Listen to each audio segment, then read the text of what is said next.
Magandang araw, mga kababayan. Narito ang pinakahuling balita.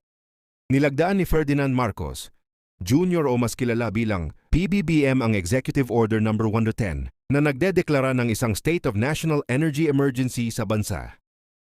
Layunin ng nasabing kautusan na tugunan ang lumalalang hamon sa sektor ng enerhiya, kabilang na ang posibleng kakulangan sa supply ng kuryente, pagtaas ng demand at patuloy na pagmahal ng presyo ng langis at kuryente.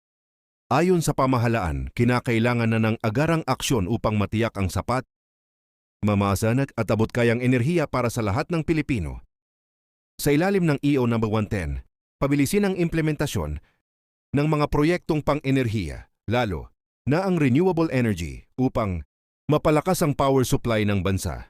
Kasama rin dito ang mas mabilis na pag-apruba ng mga proyekto at koordinasyon ng iba't ibang ahensya ng gobyerno upang maiwasan ang power shortage.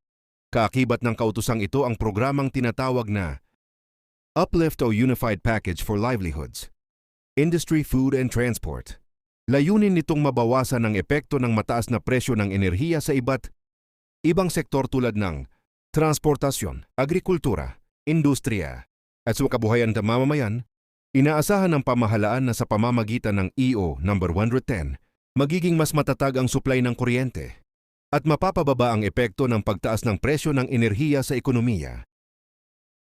Gayunpaman, nakasalalay pa rin ang tagumpay nito sa maayos at mabilis na implementasyon ng mga nakapaloob na hakbang. Sa kabuuan, ang deklarasyon ng National Energy Emergency ay isang hakbang ng gobyerno upang harapin ang kasalukuyang hamon sa enerhiya at maprotektahan ang kapakanan ng bawat Pilipino.